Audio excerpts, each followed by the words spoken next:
Dear students, इससे पहले video में हमने इलेक्ट्रिक सेल की स्टडी की। इलेक्ट्रिक सेल में हमने क्या पढ़ा, उसका ईएमएफ के बारे में स्टडी किया, उसका कॉम्बिनेशन की स्टडी किया। अब जो हमको नेक्स्ट टॉपिक पढ़नी है, पोटेंशियोमीटर। पोटेंशियोमीटर क्या है? जो इलेक्ट्रिक सेल हमने पढ़ा है उसमें उसका जो ईएमएफ होता है वो कितना होता है, उसका बिल्कुल एक्यूरेट मेज़रमेंट करने के लिए या फिर internal resistance of a cell का मेज़रमेंट करने के लिए एक डिवाइस होती है। इसी का नाम क्या है? पोटेंशियोमीटर। यानी पोटेंशियोमीटर अगर देखा जाए, ये बिल्कुल जैसे कि मीटर ब्रिज पड़े थे, जैसे वुडन बोर्ड पर, वहाँ पर सिर्फ 1 मीटर की वायर होती है। इसमें क्या होता है, उसी से मेल जोल करता हुआ थोड़ा सा शेप इसका चेंज होता है, जैसा कि फिगर में आप लोग देख रहे हैं। इसमें क्या होता है, इसमें कांस्टेंटन या मैग्नेट की जो कि बहुत ही हाई रेजिस्टिविटी होती है, यानी रो की वैल्यू बहुत ज़्यादा होती है, तो उसमें क्या होते हैं, इस शेप में यहाँ पर वायर लगा होता है। किस तरीके से लगा होता है? देखो, एक स्ट्रिप को यहाँ लिया गया। देखो, इस स्ट्रिप से एक ये वायर आया, फिर उसके बाद ये कॉपर की स्ट्रिप लगा दी गई। इस स्ट्रिप से फिर वायर इस तरीके से आ रहा है, इससे फिर यहाँ पर कनेक्शन है, यानी कि ये वायर, उसके बाद इस तरीके से ये वायर, ये कॉम्बिनेशन होता है। और उसमें जो आउटर जो 2 एंड्स होते हैं, देखो, एक एंड आपका ये है और इसका सेकेंड एंड ये। एक एंड से हम क्या करते हैं, ध्यान देना, यानी कि इन दोनों एंडों के बीच हम क्या करते हैं, एक बैटरी या सेल, देखो ये बैटरी या सेल क्या करते हैं, हम अप्लाई कर देते हैं, लगा देते हैं, और इसका करंट, कांस्टेंट करंट का फ्लो करते हैं। उसके लिए यहाँ पर एमीटर लगा देते हैं और यहाँ पर रियोस्टेट लगा देते हैं और एक की लगा देते हैं, ताकि रियोस्टेट रेजिस्टेंस को कम ज़्यादा करके यहाँ पर करंट को हम कांस्टेंट इस सर्किट में फ्लो करवाते हैं। ठीक है, ये आपका क्या था। अब उसके बाद कंट्रैक्शन था, और क्या करते हैं, जो इसका सेकेंड एंड होता है, इससे हम, ध्यान देना, गैल्वेनोमीटर का कनेक्शन करते हुए एक जॉकी लगा देते हैं। जैसा कि मीटर ब्रिज में हमने क्या किया था, इसी जॉकी को उस वायर पर स्लाइड करवा रहे थे, जो बैलेंसिंग कंडीशन मिल रही थी। ठीक है, बिल्कुल इसी तरीके से यहाँ भी अप्लाई करना है। इसी जॉकी को इस वायर पर क्या करना है, क्या करवाएंगे, इस पर इस तरीके से टच करेंगे। उसके बाद क्या करेंगे, जैसे ही टच करेंगे उसके बाद उसके बीच का, जब इस गैल्वेनोमीटर में जब डिफ्लेक्शन, यहाँ पर भी क्या लगा होगा, गैल्वेनोमीटर लगा होगा, जी लगा होगा, इसमें जब डिफ्लेक्शन नहीं होगा तो उसकी रीडिंग को नोट कर लेंगे। रीडिंग को नोट करने के लिए देखो, नीचे आपका स्केल बना हुआ है। फॉर एग्जाम्पल, जरा ध्यान देना, अगर हमारी रीडिंग, मैं आपको और क्लियर कर दूँ, अगर हमारी रीडिंग,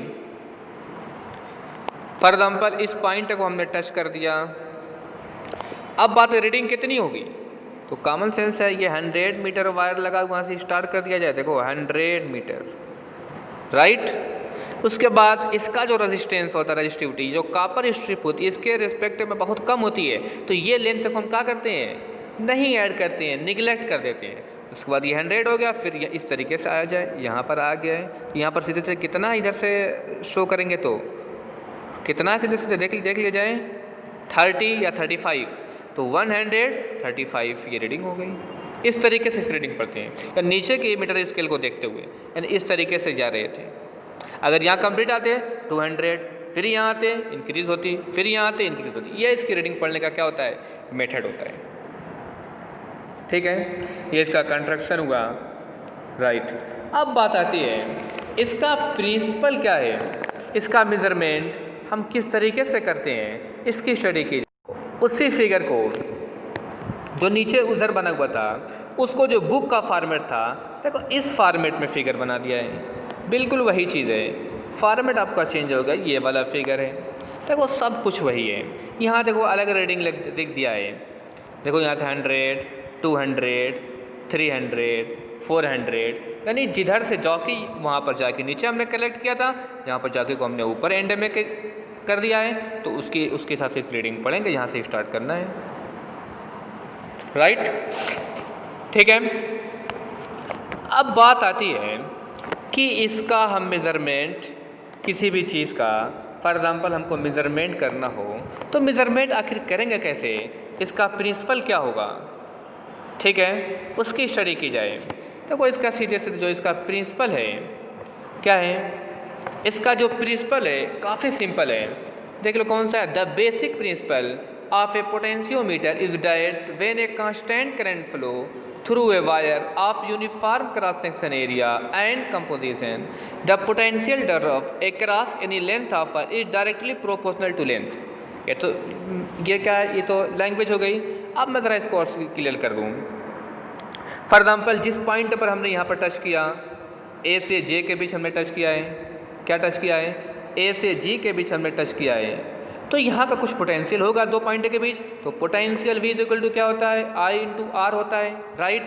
अब बात आती है करंट की वैल्यू तो भेज रहे हैं तो कांस्टेंट करंट होती है, I की वैल्यू जाने दो, लेकिन R कैसे निकालेंगे, तो अब लेंथ के फॉर्म में R कैसे निकालते हैं, ज़रा याद करो पीछे का जो रिलेशन क्या होता है, रो एल अपान ए, कौन सा फार्मूला यूज़ करेंगे, रो एल अपान ए, देख लो V इज इक्वल टू आई या रो एल अपान ए, राइट। अब उसके बाद अगर हमने करंट को कांस्टेंट कर दिया है तो I की वैल्यू कांस्टेंट हो गई, और टेम्परेचर इंक्रीज नहीं करेंगे, रो भी कांस्टेंट हो गया, उसका क्रॉस सेक्शन एरिया भी क्या होगा वायर का, वो भी फिक्स रहेगा, न तो घट सकता है न तो बढ़ सकता है। तो सीधे सीधे क्या यहाँ फार्मूला मिल जाए, बहुत ही सिंपल है, I रो अपान ए मिल गया, एक कांस्टेंट मिल गया, तो वेरिएबल कौन सा बचा, लेंथ बचा, यानी कि कौन सा फार्मूला बन गया सीधे सीधे, V प्रोपोर्शनल टू L या V इज इक्वल टू के एल, ध्यान दो, यानी कि सीधे सीधे हमको क्या मिल गया, हमको सिर्फ बैलेंसिंग लेंथ चाहिए, हम क्या निकाल लेंगे, पोटेंशियल या EMF क्या कर लेंगे, फौरन निकाल लेंगे। अब उसी चीज़ में एक छोटा सा रिलेशन था, पोटेंशियल ग्रेडियंट क्या होता है, तो पोटेंशियल ग्रेडियंट वही, तो यहाँ से K की वैल्यू निकालोगे तो कितना V अपान एल, V अपान एल इसी को क्या कहते हैं, पोटेंशियल ग्रेडियंट कहते हैं, यही आपका वर्किंग था। अब बात आती है इसका यूज़ क्या होता है, ठीक है, एक चीज़ का फार्मूला यहाँ देख लिया, सीधे सीधे E इज इक्वल टू कितना होगा, ये के एल होगा या V प्रोपोर्शनल टू क्या होगा, एल होगा। इसी फार्मूला का यूज़ करते हुए हम इसका एक यूज़ दिखा रहे हैं, कौन सा यूज़ है, comparison of two EMF of a given cell, यानी कि हमारे पास दो सेल दिए हों, ध्यान देना, तो एक चीज़ तो चाहे तो उसका क्या EMF निकाल सकते हैं, या EMF अगर निकला हुआ है दो सेल का कंपैरिजन करना है तो बहुत आसानी से कर सकते हैं। देखो उसी फॉर्मेट को सिंपल फॉर्म में यहाँ बना दिया गया है, बिल्कुल उसी फिगर को, स्ट्रिप को सिर्फ एक एल ले ली गई, तो देखो वही चीज़ है, यहाँ पर टू सेल था, दो सेल को यहाँ पर कम्बिनेशन E1 E2 कर दिया गया। तो एक बार क्या करेंगे, हमने E2 को नेगलेक्ट कर दो, इस या ये की को क्या कर दो, इसको ओपन कर दो तो करंट का फ्लो नहीं होगा, सिर्फ इसके थ्रू होगा। तो इसके थ्रू जैसे ही गैल्वेनोमीटर से हमने इस वायर पर टच किया तो हमको एक बैलेंसिंग लेंथ मिल गई, फॉर एग्जांपल 11 मिल गई। पीछे कौन सा फार्मूला पढ़े हैं, E1 कैसे निकलेगा या V कैसे निकलेगा, K इंटू 11 निकलेगा, for example E1 is equal to K into 11 निकल गया।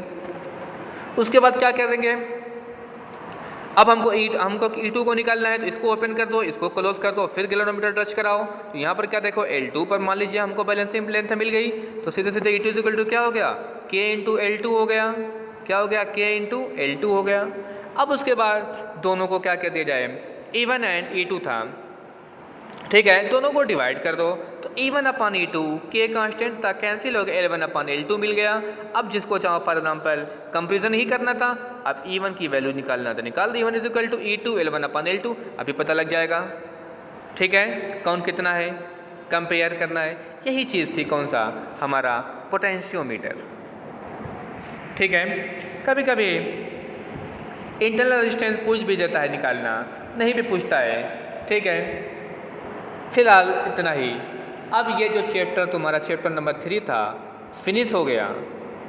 अब उसके बाद आपको पढ़ना होगा chapter number 4। Okay, thank you.